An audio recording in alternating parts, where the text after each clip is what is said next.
इमरान खान साहब ने अपनी ज़िद के अंदर जितना नुकसान अपनी जमात का खुद किया इतना हमने भी उनका नहीं किया। वो कैसे? नया कानून हम लेके आ रहे हैं असम्बली के अंदर इंशाल्लाह आने वाले हफ्ते में। वो क्या होगा कि जो भी सैलरी होगी ना वो थ्रू बैंकिंग चैनल होगी। अब वो ब्लैक वाइट वाला सीन भी खत्म कि जी 37,000 क्या है कि अब दे 25,000 है।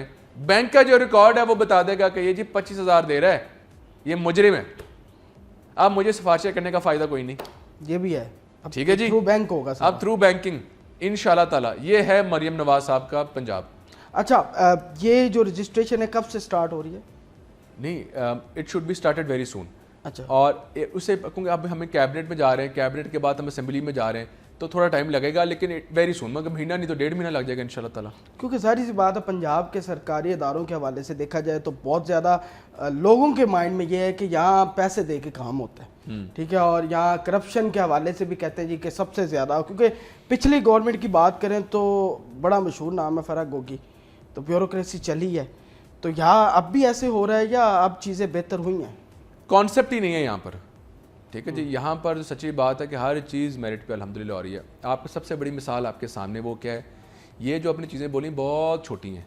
सबसे बड़ी करप्शन क्या होती थी? टेंडर्स के ऊपर, सरकारी टेंडरों के ऊपर।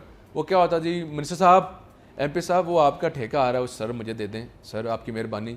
वो अपना कमीशन भी रखता था, उसको भी देता था, लो जी दोनों खुश, ठीक है जी।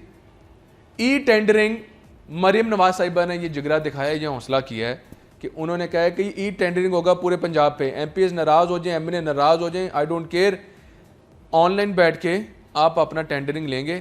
पंजाब की तारीख के अंदर -25% गया है, -28% गया है टेंडर। हुकूमत को पैसे वापस किए, मैंने वापस किए। अच्छा, स्पोर्ट्स के 11 अरब के टेंडर, अच्छा, 9.25 अरब के ऊपर क्लोज हो गया, बाकी 1.5-2 अरब रुपये वापस किया। बाकी जो बड़ी मिनिस्ट्री हैं जिनके ज़्यादा फंड्स हैं, जो जैसे कि आपका डेवलपमेंट का काम है, CNW है, हमने उसके ऊपर 20-20 अरब रुपये वापस किए। अब बताएं ऐसा कभी हुआ है? अभी भी आप खुश ना हो तो क्या चाहिए आपको? नहीं, मतलब चीज़ें हो रही हैं। अच्छा, पिछली गवर्नमेंट की बात करें उस्मान बुज़दार की और अब मरियम नवाज साहबा की, अब बताएं कि पिछली गवर्नमेंट के अंदर और अब की गवर्नमेंट के अंदर क्या फ़र्क आपको नज़र आ रहा है? क्योंकि आप लाहौर में ही थे, आपने मुश्किलात आपने सही हैं, दीवारें गिरी हैं आपकी। मेरे ख्याल में एक सियासी कारकुन होने के नाते इमरान खान साहब ने अपनी ज़िद के अंदर जितना नुकसान अपनी जमात का खुद किया इतना हमने भी उनका नहीं किया। वो कैसे? उन्होंने एक ऐसे शख्स को वज़ीर आला पंजाब बना दिया। पंजाब का जो वज़ीर आला होता है वो एक PM के बराबर होता है। बिल्कुल, आपने ऐसे शख्स को वज़ीर आला बना दिया कि जिसको सूझबूझ ही नहीं थी। इतना बड़ा नुकसान आपने किया। आप किसी करप्ट बंदे को लगा देते ना, इस नलायक से वो बेहतर होता। वो जो 10 रुपए 20 रुपए खुद खाता और 80 रुपए कम से कम लगाता। इनके जमात में बड़े करप्शन वाले मौजूद हैं, लेकिन तजर्बा था, इन्होंने उनको नहीं लगाया। उससे उस नलायक से तो वो बेहतर ही होते, क्योंकि नलायक वो 10% नहीं देखता, वो 100% की मार देता है। उसको पता ही नहीं होता ना। मुझे बेईमान से ज़्यादा नफरत मुझे नलायकों से। नलायकी, और जो बेईमान होता है वो 10% की नलायक करती बेईमानी करता होगा। जो बुद्धू होता है ना, वो पूरे दायरे को लेके बैठ जाता है। ये पूरे सूबे को लेके बैठ गया। इतना बड़ा नलायक आदमी था उस्मान बुज़दार के, उसने अपने पूरे पंजाब का बेड़ा कर दिया। इतना स्लो आपने पंजाब को बैठाई दिया। आप स्पीच कर रहे हैं, आपके पास कोई कान में कोई बंदा बता रहा है कि आप ये कहते हैं, ये कहते हैं। आप भी, मैं कह रहा हूँ कि मैं अभी जी लर्निंग प्रोसीजर में हूँ। आप जी ये तमाशा था यार, इट वाज मजाक। आपके हरीफ कहते हैं कि वो उस्मान बुज़दार के प्रोजेक्ट हैं जो मरियम नवाज साहबा कर रही हैं, वही उन्होंने शुरू किए हुए थे, ये बस तशहीर ये कर रही हैं, उसी प्रोजेक्ट को लेके चल रहे हैं। ऐसी कोई हकीकत है? इसका मतलब है कि आपको फिर जो बात आपने बोली, इसका मतलब है कि हमारा शुक्रिया अदा करना चाहिए कि हमने सबसे पहले तो उन प्रोजेक्ट्स को सियासत की नज़र नहीं होने दिया। मानते हैं इस बात को? पहली बात इसको मान जाना, आपकी बात पे आ जाते हैं। ये मानते हैं वैसे उस्मान बुज़दार साहब की? मैंने फर्ज करना भी बड़ी बात है, या फर्ज मैंने कहा कि आप फर्ज कर लें कि उसने भी शुरू किए हैं। इसका मतलब है कि अगर हमने उनको खत्म किया है तो हमने फिर सियासत की नजर तो नहीं होने दी। जिस तरह ऑरेंज लाइन हुई, हमने शुरू किया, आप इस वजह से उसको नहीं किया था ऑरेंज ट्रेन को, तकिया ये शबाशी ने शुरू की थी। फिर तो आपको शर्म आनी चाहिए कि यार आप ये तो मान रहे हैं कि यार मरियम नवाज ने कम से कम प्रोजेक्ट्स को तकमील में लेके आई है और इसको कंप्लीट किया है। पहली बात इधर आ जाए। दूसरी बात, मैं अपने महकमे की मैं सिर्फ बात कर लूँ ना स्पोर्ट्स की, 52 मल्टीपर्पज़ स्पोर्ट्स कम्प्लेक्सेस और जिम्नेजियम मैंने पूरे पंजाब में स्टार्ट किए हुए हैं। ये आपने क्यों नहीं किए थे? अगर आपने किए हैं तो मुझे दिखा दें, कैमरा मौजूद है, हम मौजूद हैं, लेट्स गो इन पंजाब। आप एक डॉक्यूमेंट्री करें, इनके साबका वज़ीर आला को और साबका स्पोर्ट्स मिनिस्टर को लें, उससे कहेंगे क्या आपके पास पूरे 5 साल के टेन्योर में, चलो 4 साल हुकूमत की उन्होंने, 4 साल के टेन्योर के अंदर 52 स्पोर्ट्स कम्प्लेक्सेस बनाए हैं, मल्टीपर्पज़ आउटडोर या इंडोर जिम्नेजियम बनाए हैं, जितने 1 साल में मैंने बनाए हैं। इस बात पे जा जाए, उन्हीं से पूछ लें, साबका से पूछ लें।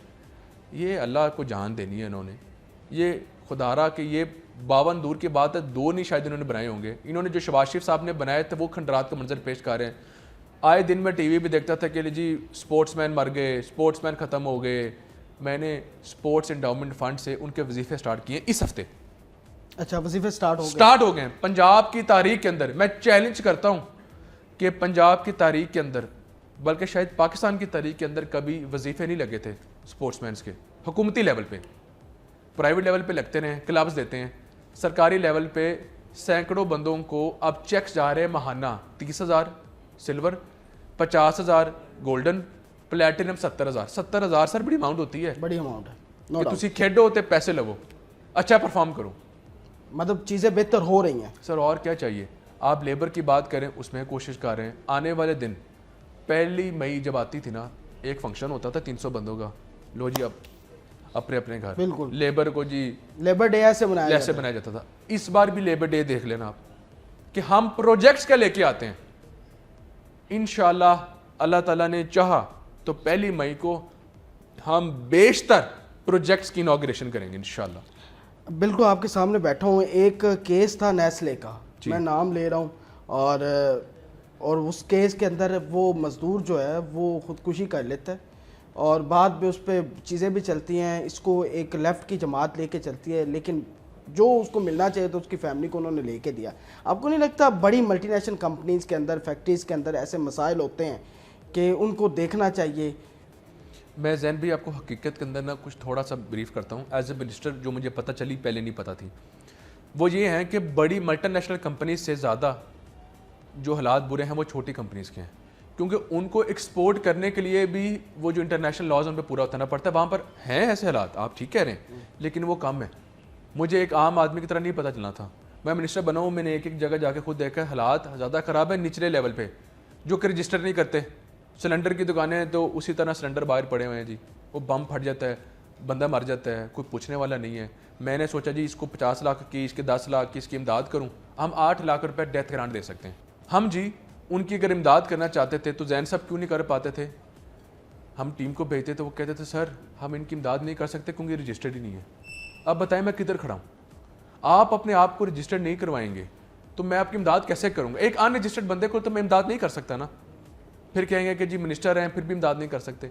तो खुदारा अगर आपके एम्प्लॉयर ने आपको रजिस्टर नहीं किया, आप कंप्लेन खुद करें कि सर मुझे इसलिए, और कंप्लेंट्स आ रही हैं।